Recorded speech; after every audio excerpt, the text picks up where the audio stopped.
안녕하십니까. 오늘은 핵쇼 어린 모형 두 번째 시간입니다. 자, 지난 시간에 여기까지 했는데 오늘 수업을 위해서 약간 복습을 하고 시작하겠습니다. 우리는 지난 시간에 이재와 이생산 요소를 가정한 핵쇼 올린 모형의 무역 패턴을 살펴보았습니다. 그렇죠? 각 국가는 그 국가가 풍부하게 가지고 있는 생산 요소를 집약적으로 사용하여 생산한 상품을 수출하고 다른 상품을 수입한다고 했어요. 그렇죠? 아마 국제 무역을 설명하는 무역 패턴을 결정하는 가장 중요한 요소는 자원이라고 모든 사람들이 인식할 수 있을 겁니다. 그런데 실제로 데이터를 가지고 추정을 해보면 한 50% 정도 우리가 예상하는 것보다 낮다. 그 다음에 맞지 않는 경우 50%니까 맞지 않는 경우도 종종 발견되더라. 그러면 왜 그런지, 이 예측은 왜 이렇게 유효하지 않는지 우리 생각보다 이에 대해서 우리가 오늘 설명을 합니다. 자, 자원이 무역을 결정한다. 그렇죠? 이건 이제 최초로 검증해 본 사람이 미국의 경제학자 와실리 레온티에프입니다. 레온티에프, 여러분들 어디에서 봤어요? 레온티에프 함수, 생산함수. 그렇죠?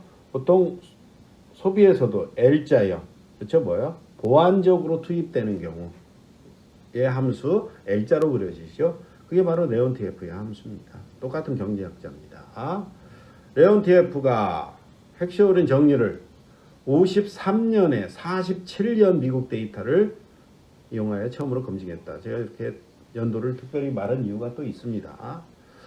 자, 레온티에프는 47년에 미국은 전 세계에 비해 자본 풍부국이라고 가정을 했어요. 그렇죠? 이미 미국은 1900년대 그리고 1900 초반에 전 세계 최고의 국가가 돼가고 있었어요. 그렇죠? 그래서 47년이니까 미국은 전 세계 국가들에 비해서 자본 풍부국. 그러면 핵시오림 정리에 따르면 미국은 자본 집약적인 상품을 수출하고 노동 집약적인 상품을 수입할 것이다. 우리가 이렇게 예측을 할 수 있어요. 그렇죠? 자, 이 예측이 맞는지 틀리는지를 레온티에프가 처음으로 검증을 하게 됩니다. 레온티에프는 먼저 100만 달러치 미국 수출을 생산하기 위해 사용되는 노동과 자본의 양을 한번 측정해 보기로 했어요. 무슨 말이에요? 그렇지 않았겠지만 레온티에프가 미국 수출품이 수출되는 항구에 나가서 서 있었어요. 그래서 수출되는 100만 달러치가 딱 있어요. 요걸 만든 회사를 찾아갔겠죠. 야, 너 이 100만 달러치 수출품 들어가는 자본의 양, 노동의 양이 얼마인지 좀 알려달라. 뭐 조사를 했겠죠. 그렇죠? 그렇게 조사를 한번 해봤어요. 해보니까 수출 100만 달러치를 생산하기 위해서 투입된 자본의 양은 255만 달러. 그 다음에 그 100만 달러치에 들어가는 노동자가 몇 명인지, 1년 동안 몇 명이 투입됐는지를 한번 조사해 봤어요. 조사해 보니까 182명이 투입되더라. 그렇죠? 그래서 비율로 한번 나눠봤어요. 노동자 한 사람이 얼마의 자본으로 100만 달러치 수출품을 생산하는지. 14,000달러. 그렇죠? 노동자 한 사람이 14,000달러치의 자본을 가지고 미국 수출품 100만 달러를 생산한다는 것입니다. 그렇죠? 그 표가 이겁니다. 그렇죠? 이거. 자, 이 표 잘 보시면, 그렇죠? 182명. 182로 255만 달러를 나누니까 14,000. 그렇죠? 14,000. 자, 그러면 이제 찾아냈어요. 요건 수출 100만 달러 제들한 노동의 양, 자본의 양. 자, 이제 수입품. 또 레온티에프가 외국에서 들어오는 수입품이 들어오는 항구에 나가서 있었습니다. 딱 들어왔을 때 100만 달러어치 수입품 딱 보니까 이 100만 달러어치 미국이 수입하는 수입품 100만 달러어치에 들어가는 노동의 양, 자본의 양이 얼마인가를 조사를 해야 돼. 문제가 생기네요. 이 수입품 100만 달러어치는 누가 만든 거예요? 전 세계 국가들이 만든 거예요. 거기에 들어가는 자본의 양, 노동의 양 조사할 수 있겠어요? 지금도 힘들 거예요. 그때 시절에 어떻게 그걸 조사를 하겠어? 실제로 조사하려면 어떻게 해야 돼요? 100만 달러어치 들어가는 노동의 양, 자본의 양을 조사하려면 그걸 만든 외국 각각을 돌아다니면서 조사를 해야겠죠. 불가능하겠죠. 여기서 먼저 난관이 생기네요. 자, 그런데 쉽게 해결될 수 있죠. 우리는 그때 지금 국가 간 생산성, 기술 차이는 동일하다. 100만 달러치 수입품에 들어간 노동의 양과 자본의 양을 외국 걸 사용할 필요가 없다. 미국 거 사용하면 된다. 그렇죠? 만약에 어떤 상품 수입인데 똑같은 상품을 미국에서 생산할 때 들어가는 노동의 양, 자본의 양을 조사하면 되더라. 왜? 여기는 국가 간 기술 차이를 우리는 고려하지 않고 있기 때문에. 똑같다고 가정을 하고 있기 때문에. 그렇죠? 자, 그렇게 해서 조사해 보니까 미국이 수입하는 수입품 100만 달러치에 들어가는 자본의 양은 310만 달러. 그렇죠? 1년의 노동자는 170명이 투입됩니다. 미국이 수입하는 수입품 100만 달러치에 생산하기 위해서 노동자 한 사람이 18,200달러를 가지고 생산해야 됩니다. 쉽게 말해서 이렇게 되고 이렇게 되겠죠. 이게 외국이라고 할까요? 어떻게 해요? 외국. 어떤 게 더 높아요? 이게 더 높아요. 미국이 어떤 상품을 수입하고 있다는 거예요? 자본 집약적인 상품을 수입하는 거예요. 노동 집약적인 상품을 수출하고 있고. 이렇게 조사를 해보니까 이 비율이 그렇죠? 14,000, 18,200. 당황스럽네요. 우리가 예측했던 결과하고 정반대 현상이 나나요? 우리는 미국은 자본 집약적인 상품을 수출하고 노동 집약적인 상품을 수입할 것이다 라고 예측을 했어요. 그런데 실제 레온티에프가 조사를 해보니까 미국은 노동 집약적인 상품을 수출하고 있고 자본 집약적인 상품을 수입하고 있네요. 외국에서.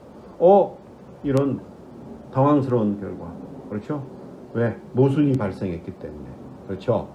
이걸 바로 레온티에프의 역설, 파라독스다.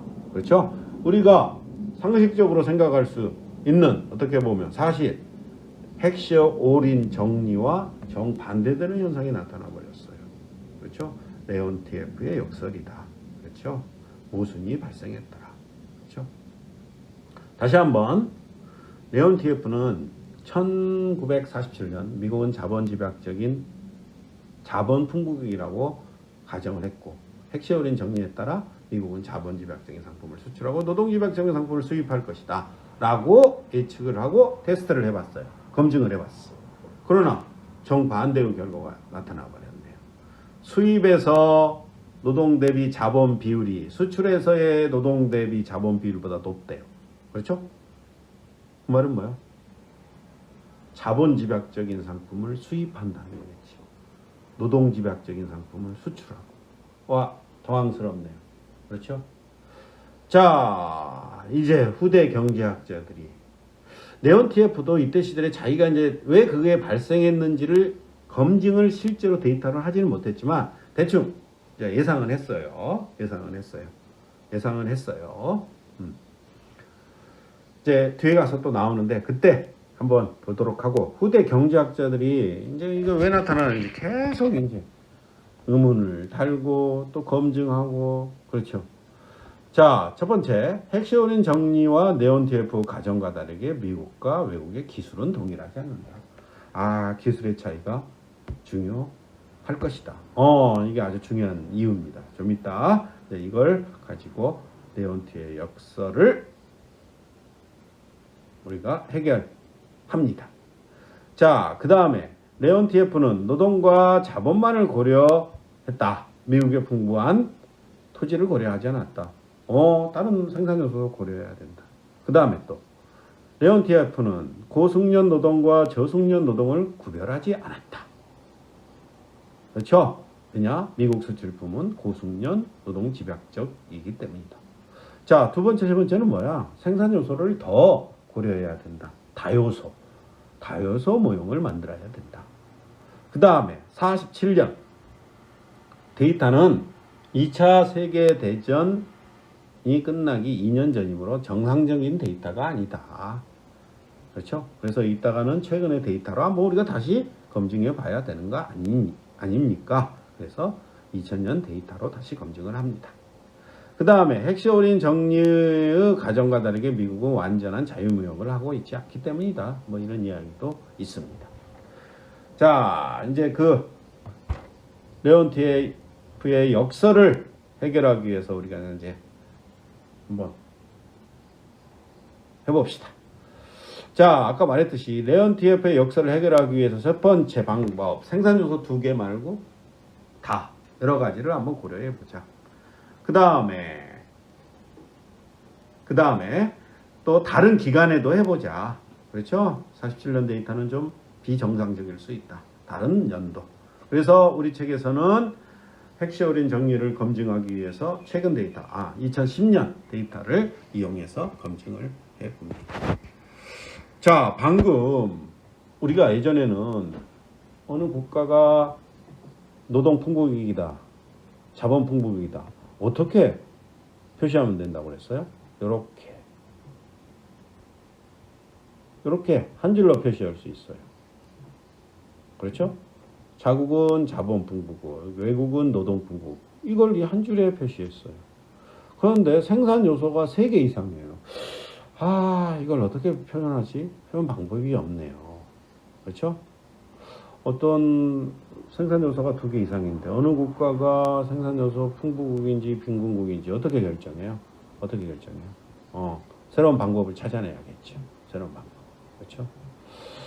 자, 어떻게 판단하냐면 GDP 대비 비중. 자, 만약에 미국이 있어요. 미국. 자,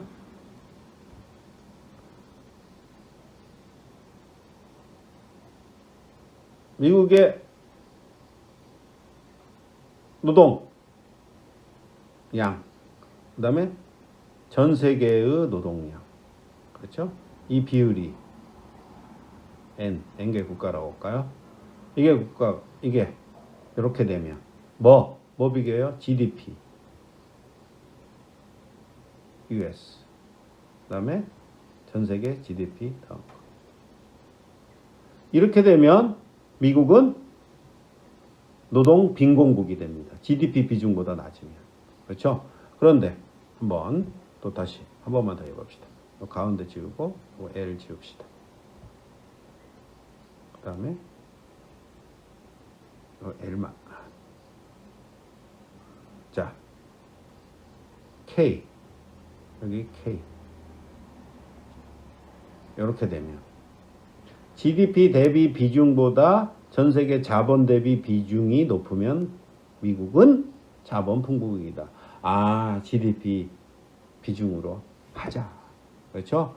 어느 한 국가가 어떤 생산 요소의 풍부국인지를 판단하기 위해서 세계 GDP에서 그 국가의 비중과 그 생산 요소 비중을 비교한다. 그렇죠? 이게 이쪽이면 미국은 자본 빈곤국. 이렇게 판단하도록 하자. 그렇죠? 하자. 그래서 이제 그 방법을 사용해서 한번 이 표를 만들 수 있습니다. 자, 여기 GDP 있네요. 전 세계 GDP에서 미국이 차지하는 GDP의 비중은 19.1, 중국은 14.3, 일본은 6.1, 짝짝짝짝 있네요. 그렇죠? GDP 비중이죠. 첫 번째, 물적 자본. 자, 미국이 차지하는 물적 자본 비중 17.1. 그렇죠? 16.9. 중국. 그렇죠? 미국은 물적 자본 무슨 국? 빈공국. 그렇죠? 이렇게 판단하면 되겠죠. 그 다음에 중국은 물적 자본 풍부국. 그렇죠?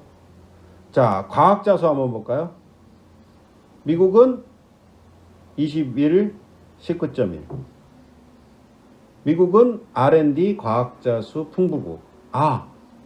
그래서 미국은 R&D 과학자들을 이용해서 생산한 하이테크 제품을 생산해서 수출하구나. 설명이 좀 될 수 있네요. 그렇죠? 자, 그 다음에 중국 20%, 14. 미국은 R&D 과학자 수 풍부국으로 나오네요. 중국 잘못 말했습니다. 중국은 R&D 과학자 수 풍부국으로 나옵니다. 20%, 14.4%니까. 중국이 R&D 과학자들을 이용해서 생산한 하이테크 제품을 수출한다? 예전보다는 많이 요즘에 그랬지만 아직은 우리가 인정하기 좀 어렵지요. 그렇죠? 여기에서 문제점이 좀 발생하는 부분이구나. 가장 큰 문제점이 발생하는. 다요소를 도입해서 해보니까 문제점이 발생하는 가장 큰 부분이 여기입니다. 중국. 그렇죠? 고숙련 노동 풍부. 고숙련 노동 한번 봅시다. 자, 미국은 26%, 19.1. 미국은 고숙련 노동 풍부고. 맞네요. 그렇죠? 중국 16, 14.3. 약간 높은데 그래도 우리가 인정을 할 수 있죠. 아까 근데 R&D 과학자 수는 명확하게 20%, 14. 너무 차이가 많이 나는 거예요. 그렇죠? 그래서 가장 문제가 많은 부분. 그다음에 저숙련 노동 보면 중국은 38.9, 14.4. 중국은 저숙련 노동 풍부입니다. 그래서 저숙련 노동 집약적인 상품을 생산해서 수출하는구나. 우리가 예측을 할 수 있죠. 그리고 실제로도 그렇게 나타나. 그렇죠? 그 다음에 또 경작 가능한 토지 한번 볼까요? 미국 11.1, 19.1. 미국은 경작 가능한 토지 빈공국으로 나오네요. 우리는 예측하기로 미국은 농산물을 되게 많이 수출합니다. 그래서 토지 풍부국이라고 나올 것 같은데 토지 빈공국으로 나와버려요. 이 방법 다요소를 도입하니까 문제점이 가장 크게 나타나는 부분이 두 부분입니다. 이 부분. 그렇죠? 미국은 우리가 상식적으로 에너지금이나 상식적으로 생각하기에 농산물 엄청 수출하지 않느냐. 그래서 토지 풍부국이라고 나올 건데 토지 빈공국 차이가 많이 나죠. 11%, 19%니까. 중국은 R&D 과학자 수 풍부국이라고 나옵니다. 그런데 수출 제품은 아직은 하이테크 제품 위주가 아니라는 사실. 자, 우리는 방금 생산 요소를 많이 가져와 봤어요. 다요소. 그게 문제가 될 수 있구나. 근데 해결되는 부분도 있어요. 설명을 해요. 설명을 잘해요. 전 세계 무역을. 그러나 해결되지 않는 두 부분이 있다. 왜 그럴까? 이제 직관적으로 한번 보면. 중국은 인구 많지 않습니까? 그래서 과학자 수 많겠죠. 과학자 수로 따지면 안 되고 과학자들의 개개인의 능력, 다른 말로 생산성을 고려해야 된다. 생산성 이야기가 나오네요. 생산성. 그렇죠. 그 다음에 미국이 땅이 넓긴 넓지만 전 세계에 비해서 그렇게 넓은 편이지만 경작 가능한 토지는 또 넓지도 않은 모양이네요. 그런데 미국의 농업 생산성은 최고로 높지 않습니까? 몬스터 같은 기계 사용하고 생산성 엄청 높겠죠. 다요서 여기에 생산성을 고려해야 되는 거 아니냐. 생산성. 결국은 생산성으로 돌아가네요. 리카르도 모형의 생산성으로 돌아갑니다. 그렇죠? 생산성으로 돌아갑니다. 자, 방금 했던 내용 여기에 다 써놨습니다. 여러분들이 아마 한번 살펴보도록 하고, 자, 다시 한번 요약하자면 우리가 예상할 수 있는 것과 다른 두 부분이 있다. 미국이 경작 가능한 토지 빈곤국으로 나온 거, 중국이 R&D 과학자 수 풍부국으로 나눈 거. 이건 조금 문제가 된다. 우리가 설명하고 싶어 하는 무역 패턴하고 상충되기 때문에. 그렇죠? 이걸 어떻게 해결해야 된다? 어떻게 해결해야 된다? 조금 전에 말했듯이 미국의 토지는 다른 나라들보다 더 생산적으로 경작된다. 그렇죠? 그래서 단순히 GDP 비중하고 토지의 비율, 경작 가능한 토지의 비율로 비교하는 것은 타당하지 않다. 그렇죠? 자, 그 다음에 미국도 마찬가지. 미국 과학자들은 중국 과학자보다 더 생산적일 거예요. 그렇죠? 그래서 단순히 GDP 비중하고 R&D 과학자 수 비중만 비교하는 건 타당하지 않다. 그렇죠? 자, 그래서 뭘 비교해야 된다? 생산성을 고려한 것을 비교해야 된다. 다시 말해서 원래의 핵시올린 모형에서의 가정, 국가 간 기술이 동일하다는 것을 포기해야 된다. 자, 지금부터는 국가 간 생산성 차이를 어떻게 도입하는지를 한번 살펴보자. 그렇죠? 아까 말했지만 네온 TF도 결국은 이런 역설이 나오게 된 가장 근본 원인은 생산성일 거다. 미국 노동자들의 생산성이 전 세계 국가들에 비해서 생산적이기 때문에 노동자 수만 가지고 따지면 안 될 것이다 라고 네온 TF도 생각을 했어요. 그렇죠? 근데 이제 실제 증명하지는 못하고. 자, 지금부터는 네온 TF의 생산성이 다르다는 것을 한번 도입해 봅시다. 자, 국가 간 생산성이 다르다는 것을 도입하기 위해서 우리가 좀 새로운 개념, 어려운 개념은 아니고, 원래 생산 요소 부존량, 그렇죠? 말하면 L이면 L, K면 K, 그렇죠? 있어요. 거기에 뭘 곱해줘? 생산성을 곱해줍니다. 노동 생산성을 곱해주면 되고, 여기는 자본 생산성을 곱해주면 돼요. 그냥 곱해준 거예요.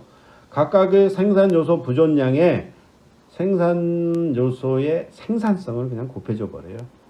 그 곱한 값을 우리는 뭐라고 말한다? 실질적 생산 요소 부존량이다. 실질적, 실효적, 그렇게 해석할 수도 있는데, 해석할 때 이 책에서는 실질적 생산 요소 부존량이다.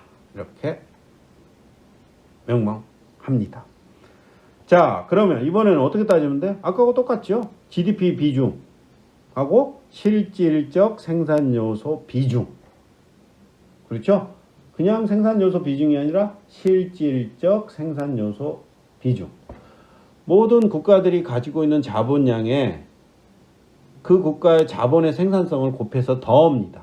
그렇죠? 더하고 그 다음에 분자에는 그 어느 한 나라의 실질적 생산 요소 양을 써서 실질적 생산 요소 비중과 GDP 비중을 비교하면 되더라. 그렇죠? 자, 그러면 이번에 실질적 과학자 수를 한번 따져봅시다. 과학자 수, 아까는 과학자 수의 비중으로 보니까 중국은 R&D 과학자 수 풍부국으로 나왔어요. 이번에는 과학자들의 생산성을 한번 곱해 보십시다. 그렇죠? 자, 근데 과학자들의 생산성을 어떻게 계산할 거예요? 원래 이건 계산하기가 좀 어려울 수도 있죠. 그렇죠? 상당히 어렵겠죠. 그래서 과학자들의 생산성에 영향을 미치는 요인이 뭔지, R&D 지출해주면 연구비 많고 좋은 기계 사용하고 좋은 연구 기자재 사용하면 생산성이 높을 것이다. 너무 당연한 사실이겠죠. R&D 과학자 수에 뭘 곱해? 과학자 인당 R&D 지출액을 곱한 것을 실질적 R&D 과학자라고 우리가 하자. 그렇죠? 이렇게 하자. 해보니까 R&D 과학자 수 하면 중국은 20%를 차지했어요. 근데 과학자들의 생산성, R&D 지출액을 곱한 걸 가지고 비중을 따져보니까 9.9%로 확 떨어집니다. 해결됐네요. 14.4, 9.9 해서 중국은 실질적 R&D 과학자 수 빈공국. 해결이 됐네요. 해결이 됐어요. 그렇죠? 해결이 됐습니다. 자, 두 부분이 있었어요. 중국이 R&D 과학자 수 풍부국이라고 했는데 생산성을 고려하니까 R&D 과학자 수 빈공국. 우리가 예상했던 거하고 똑같이 해결이 됐어요. 생산성을 고려하니까. 그렇죠? 그 다음에 아까 또 두 번째 문제가 되는 게 미국은 경작 토지 빈공국으로 나왔어요. 그런데 미국의 생산성을 고려해야 된다. 생산성을 곱해서 실질적 경작 토지 비중을 한번 계산해 봤어요. 계산해 보니까 다시 돌아갑니다. 이 그래프에서 보면 미국은 경작 토지가 전 세계에서 11.8%를 가지고 있는데 생산성을 고려하니까 20%. 거의 R&D 비중하고 GDP 비중하고 비슷합니다. 약간 높겠지만 우리는 분명히 말할 수 있습니다. 미국은 실질적 경작 가능한 토지 빈공국도 아니고 풍부국도 아니다. 엄격히 말하면 약간 풍부국이라고는 할 수 있으나 거의 차이가 없지요. 그래서 미국은 실질적 경작 가능한 토지 풍부국도 아니고 빈공국도 아니다. 그래? 그럼 이게 맞으려면 미국의 데이터를 다시 한번 봐야겠다. 우리가 알기로는 미국은 세계적인 농산물 수출국인데 수입도 엄청나게 많이 하는가? 실제로 그러면 문제가 해결되는 거죠. 여기에서는 지금 약간 완벽히 해결하지는 못하고 약간 또 좀 꺼림직한 부분이 있어요. 그렇죠? 미국이 실질적 경작 가능한 토지 풍부국도 아니고 빈공국도 아니고 약간 풍부국일 수는 있다. 조금 완벽히 해결하지는 않네요. 마음의 한쪽에 조금 답답한 감이 있네요. 그러나 실제 데이터를 한번 보자. 좀 이따 한번 데이터 보겠습니다. 그렇죠? 됐습니다. 여기 있네요. 자, 실질적 경작 가능한 토지를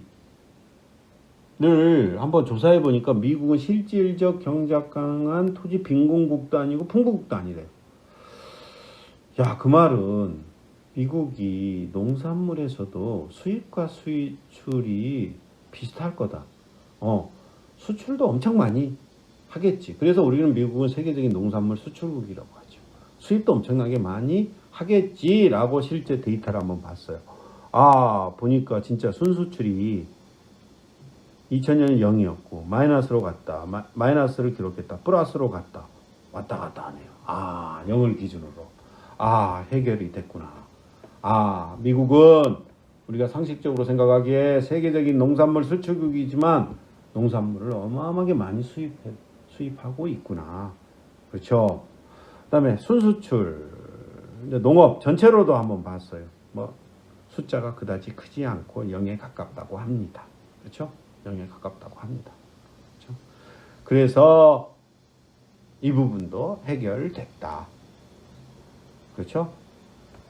이 부분도 해결됐다.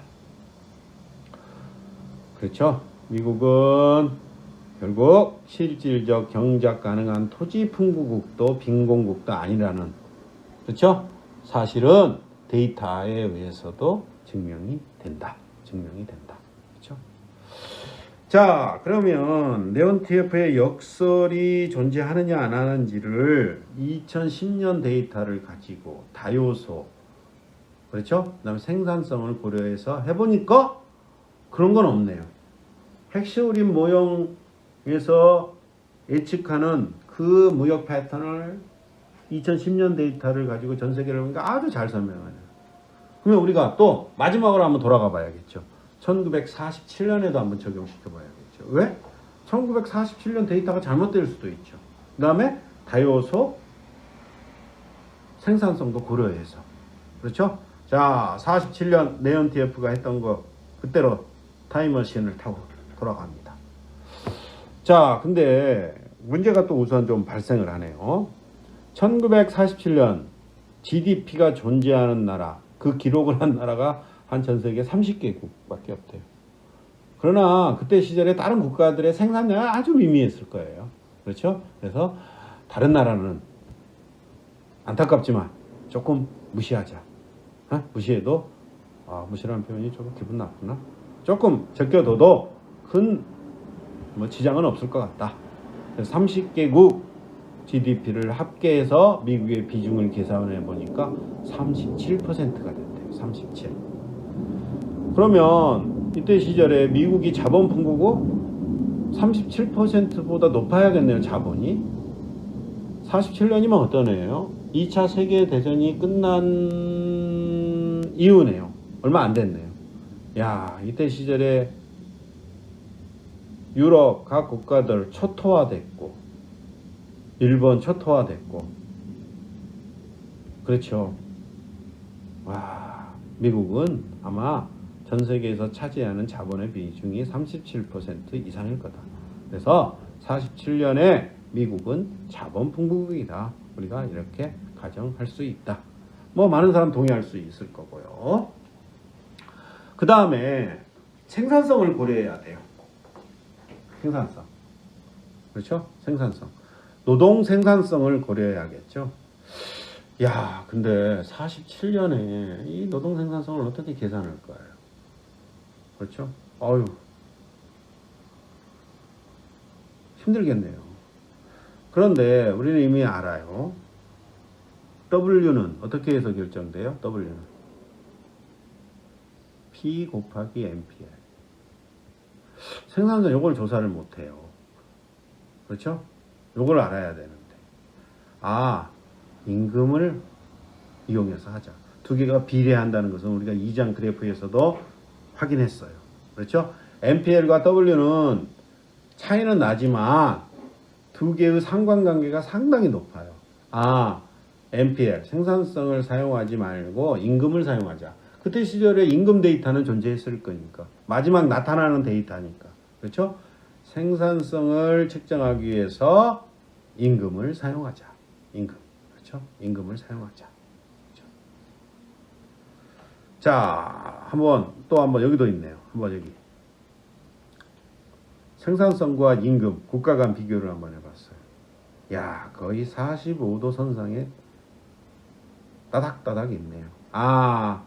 생산성 대신 임금을 사용해도 무리는 없겠다. 그렇죠? 무리는 없겠다. 그렇죠? 무리는 없겠다. 그래서 이제 한번 따져봤어요. GDP 1947년 미국이 전 세계 GDP에서 37%를 차지했어요.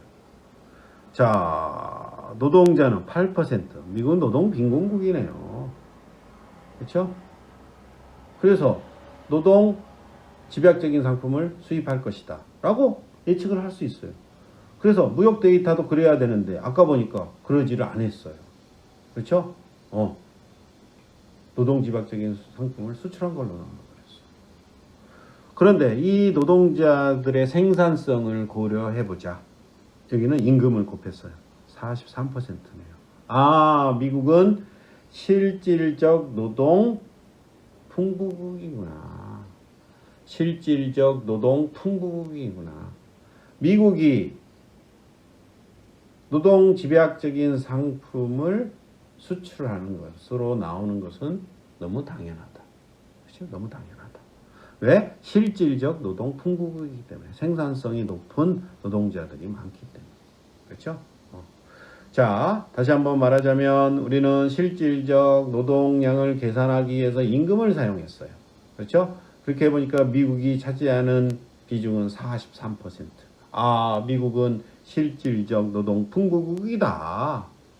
다시 한번 말하자면 47년에 미국은 자본 풍부국일 뿐만 아니라 실질적 노동 풍부국이다. 그렇죠? 47년에 미국 수출이 수입보다 상대적으로 적은 자본과 많은 노동을 사용했다는 네언 TF의 발견은 당혹스러운 게 아니다. 너무 당연한 거다. 그 결과가 맞는 것이다. 그렇죠? 맞는 것이다. 그렇죠? 네언 TF가 제시했듯이 국가 간의 생산 요소의 생산성을 고려하면 47년 데이터의 역설은 사라지게 된다. 역설은 없어지게 된다. 미국은 자본 풍부국일 뿐만 아니라 실질적 노동 풍부국이다. 그래서 노동 집약적인 상품을 수출하는 걸로 나오는 것은 너무 당연한 사실이다. 당연한 사실. 그렇죠? 자, 다시 한번 말하자면 네온 TF가 사용했던 데이터에, 그렇죠? 생산성을 고려하면 네온 TF의 역설은 사라지더라. 그렇죠? 그 다음에 조금 전에 2010년 데이터의 다요소, 그렇죠? 생산성을 고려하면 현재 우리가 살고 있는 이 시대에도 국제무역 패턴을 잘 설명하다. 잘 설명한다. 그렇죠? 자, 마지막으로 정리 한번 합니다. 지금 전 세계에서 이루어지고 있는 무역 패턴을 설명하기 위해서는 어떤 요소가 가장 중요하다? 자원과 기술, 헥시어 오린 모형과 리카도 모형을 이용해서 설명을 하면 잘 설명한다.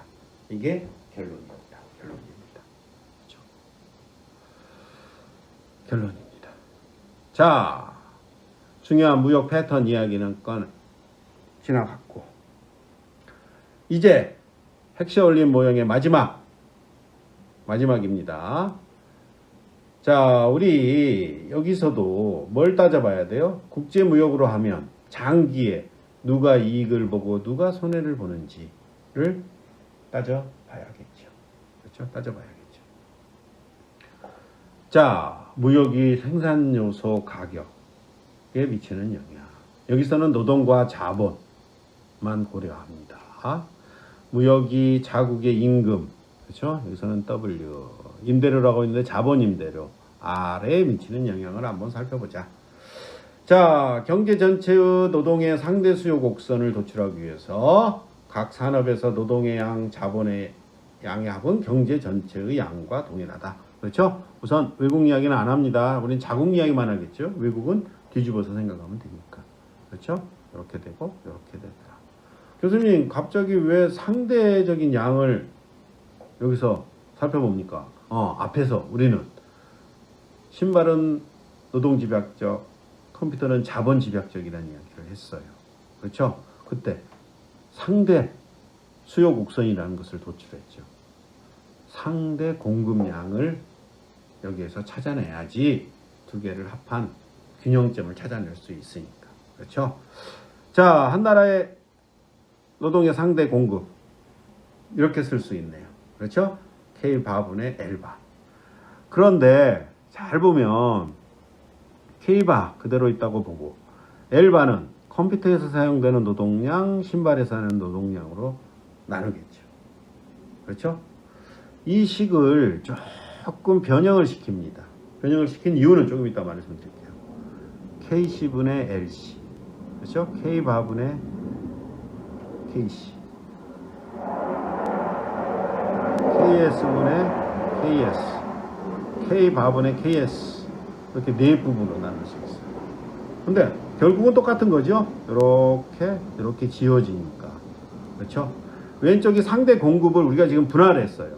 분할했는데 보니까 이건 뭐였어요? 앞쪽에 KC분의 KLC. 노동 컴퓨터 산업의 노동의 상대 수요네. 그 텀이 나타나네요. 그렇죠? 여기는 신발 산업에서의 노동의 상대 수요. 그렇죠? 요건 그거에 각 산업에서의 노동의 상대 수요 곡선 이것과 이것에 곱해 주는 거네요. 근데 재밌는 게 K 바분의 KC 더하기 K 바분의 KS는 어떻게 돼요? K 바분의 K 바가 되겠네요. 이건 합이 이거니까. 이건 1이네요. 컴퓨터 산업에서 노동의 상대 수요와 신발 산업에서의 노동의 상대 수요를 어떤 값으로 곱해주는데요, 세모. 이거 합이 1이다. 합이 1인 어떤 걸 곱해준다. 이게 뭘까? 이건 다음 시간에 하겠습니다.